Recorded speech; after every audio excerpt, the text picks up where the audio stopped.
को सादर प्रणाम करता हूं। और यहाँ पर जो हमारे महान बिरहा गायक लम्बड़दार भैया जो है अक्सर चर्चा करते थे, तेज बहादुर भैया जो है, और आप खुद ही बिरहा के एक महान जो है गायक हैं। यहाँ पर उपस्थित सभी बिरहा गायक कमेटी को मैं सादर प्रणाम करता हूं। और इनके साथ में जो भी हारमोनिया ढोलक वाले या और जो भी भाई हैं जो ताल दे रहे हैं, उन सबको मैं प्रणाम करता हूं।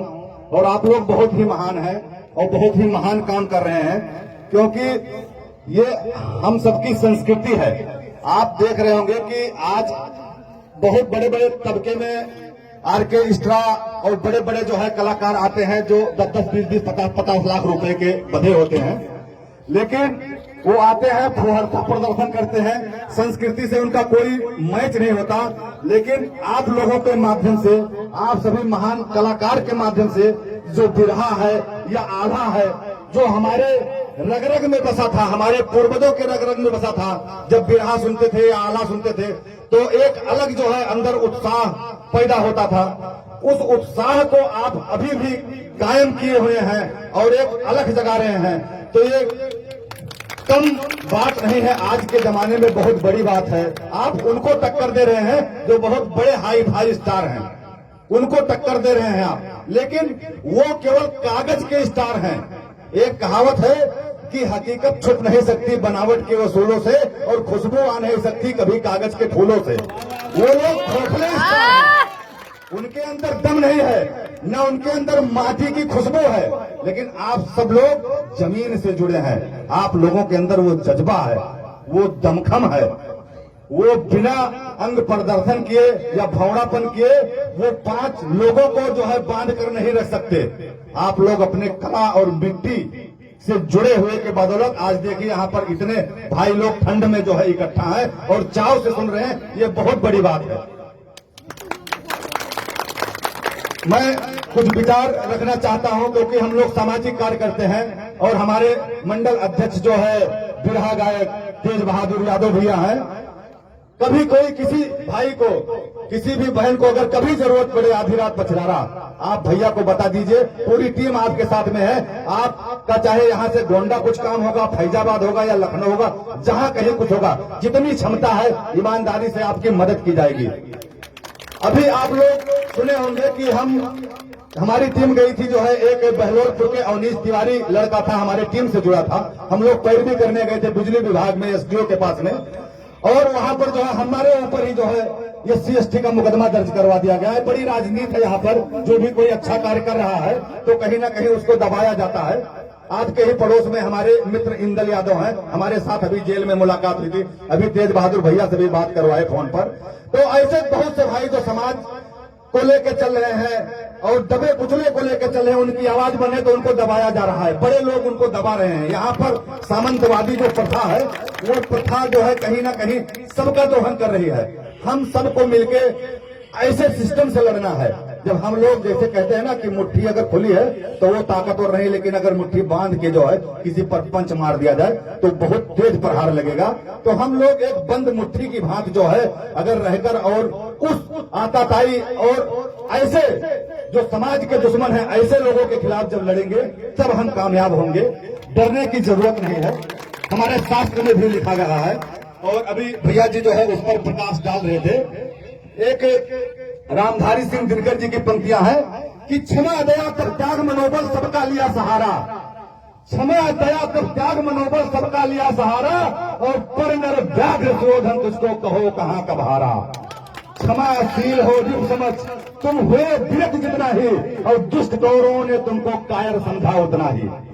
अत्याचार सहन करने का कुशल यही होता है, और धीरज का आतंक मनुष्य कोमल होकर खोता है। क्षमा शोभती उस भुजंग को जिसके पास गरल हो, और उसका क्या जो दंतहीन विष रहित विनीत सरल हो। 3 दिवस तक पंच मांगते रघुपति सिंध किनारे, और बैठे पढ़ते रहे छंद अनुनय के प्यारे प्यारे। उत्तर में जब एक नाद भी उठा नहीं सागर से, उठी अधीर धड़क अंदर से आग राम के सर से।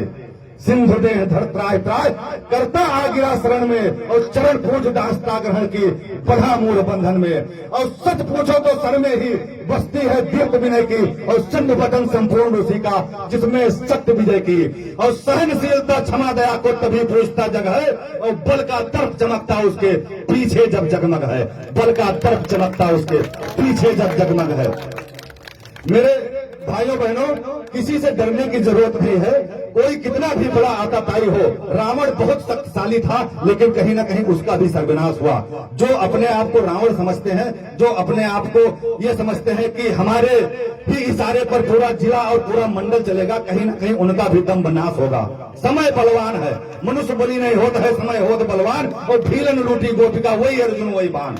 कि एक समय जब अर्जुन गांडीव उठा लेते थे, पूरी सेना साफ कर देते थे, और एक समय ऐसा आया कि भीलन उनके सामने गोपियों को लूट ले गए और गांडीव उनसे उठाए तक नहीं। तो समय बलवान है, समय का इंतजार कीजिए। जो कोई ऐसा समाज के निचले तबके पर अत्याचार कर रहा है, दबे कुचले पर अत्याचार कर रहा है, आपकी आवाज को दबा रहा है, तो कहीं ना कहीं ये मान के चलो कि उसका बड़ा विनाश निश्चित है, बड़ा विनाश निश्चित है। भगवान के घर देर है लेकिन अंधेर नहीं है। बस ये है कि आप लोग कभी हिम्मत मत हारिए। एक कहावत है, मैं बहुत कम समय लूंगा, थोड़ा समय का अभाव है, आप सभी महान कलाकार हैं और मैं चाहता हूं कि सबको सुनूं, लेकिन थोड़ा हमारे पास भी समय का अभाव है। भैया लोग गोंडा भी जाएंगे। एक बहुत बड़ा राक्षस था, तो वो हर नगर में जो है प्रत्येक घर से एक व्यक्ति को रोज खाता था। ऐसे ऐसे नगरवासी जो है अपने घर में किसी सदस्य को भेज देते थे, वो उसका भोजन बन जाता था।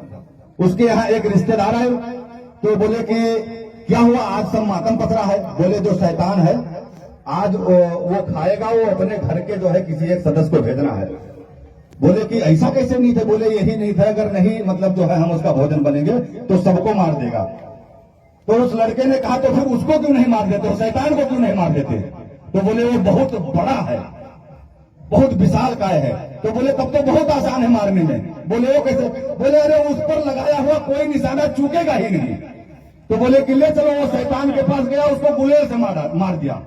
उस लड़के ने उस शैतान को गुलेल से मार दिया। अब आप सोचिए, जज्बा होना चाहिए जो है, कभी जो है हार न मानने का जज्बा होना चाहिए। और जब अगर आप हार नहीं मानते तो कहीं ना कहीं कितना अत्याचारी कितना भी बड़ा हो, वो हारेगा एक दिन आपसे।